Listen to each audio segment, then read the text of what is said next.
Specially যারা chronic kidney ডিজিজে ভুগছেন যে রোগীগুলো বা যাদের কিডনিগুলো ড্যামেজ হয়ে যাচ্ছে বা একদমই নষ্ট হয়ে যাচ্ছে, কার্যক্ষমতা আর থাকছে না, তো এই ট্রান্সপ্ল্যান্ট ট্রিটমেন্টটা বাংলাদেশে আসলে এখন কি অবস্থায় আছে এবং এটা প্রসপেক্টটা কিরকম আমাদের দেশে? ধন্যবাদ। আমি অনেক দিন ধরে এই ট্রান্সপ্ল্যান্ট টিমে কাজ করি। এর আগেও অনুষ্ঠানে আপনাকে বলেছি যে আমরা প্রফেসর কামরুল ইসলাম স্যারের সাথে অনেক দিন ধরে কাজ করছি রেনাল ট্রান্সপ্ল্যান্ট নিয়ে, প্রায় 17-18 বছর ধরে। আপনি শুনে খুশি হবেন যে আমরা রিসেন্টলি ঢাকা মেডিকেল কলেজেও বেশ কয়েকটা রেনাল ট্রান্সপ্ল্যান্ট খুব সফলভাবে করেছি। শেষ ট্রান্সপ্ল্যান্টটা করেছি আমরা জুন মাসের 5 তারিখ। রেনাল ট্রান্সপ্লান্ট একটা অতি দরকারি অপারেশন বাংলাদেশের পার্সপেক্টিভে, যে কোনো দেশের জন্য।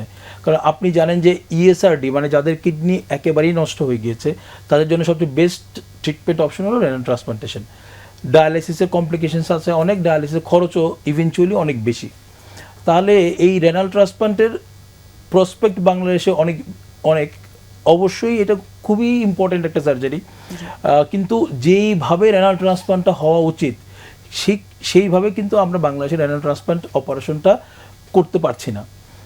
আপনি যদি দেখেন আমাদের যে মানে ইউনিভার্সিটি আছে একটা, না, বঙ্গবন্ধু শেখ মুজিব ইউনিভার্সিটি, তারপরে আমাদের একটা ন্যাশনাল ইনস্টিটিউট আছে নিকডু বলি আমরা, তারপরে ঢাকা মেডিকেল, ঢাকা শহরে 3টা সরকারি মেডিকেল কলেজ আছে। এই প্রত্যেকটা হসপিটালেই রেগুলার বেসিসে ট্রান্সপ্লান্ট সার্জারি করার মতো ম্যান পাওয়ার আছে। আমি জেনে বুঝেই বলছি, আমি এই সেক্টরে অনেক দিন ধরে কাজ করি। তো আমাদের আসলে জাস্ট একটা যে কোনোভাবে একটা সংযোগের একটা অভাব আছে হয়তো। তো এইটা যদি ওভারকাম করা যায় তাহলে আমাদের দেশে কিন্তু রেনাল ট্রান্সপ্লান্ট খুব ভালোভাবে করা সম্ভব। আপনি জেনে খুবই খুশি হবেন যে নর্থ আমেরিকাতে মোর দেন 75% ট্রান্সপ্লান্ট হয় ক্যাডাভার মানে মৃত ব্যক্তি থেকে কিডনি নিয়ে করা হয়। কিন্তু আমাদের এখানে একটাই হয়েছিল ক্যাডাভার ট্রান্সপ্লান্ট, সেটা বিএসএম হয়েছিল। ঢাকা মেডিকেল কলেজ বা আমাদের যে সরকারি মেডিকেল কলেজগুলো আছে এইখানে কিন্তু এই যে ক্যাডাভার ট্রান্সপ্লান্ট খুব ভালোভাবে করা সম্ভব।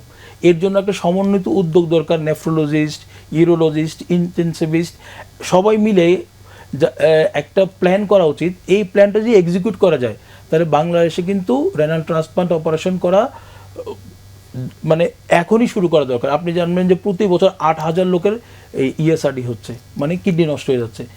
আমরা আপনাকে একটা তথ্য দিচ্ছি, পুরো বাংলাদেশে 400 রেনাল ট্রান্সপ্লান্ট হয় পার ইয়ার। মানে এত বড় একটা পপুলেশন কি করছেন ওনারা? এর ম্যাক্সিমাম অংশ প্রায় 80%ই ঠিকমতো চিকিৎসা না পেয়ে ওনারা মারা যাচ্ছেন। তাহলে আমরা যদি এইটা থেকে উত্তরণের কথা চিন্তা করি তাহলে রেনাল ট্রান্সপ্লান্ট অপারেশন এখনই মানে গোল্ডেন টাইম যে রেনাল ট্রান্সপ্লান্ট অপারেশনটা শুরু করা উচিত।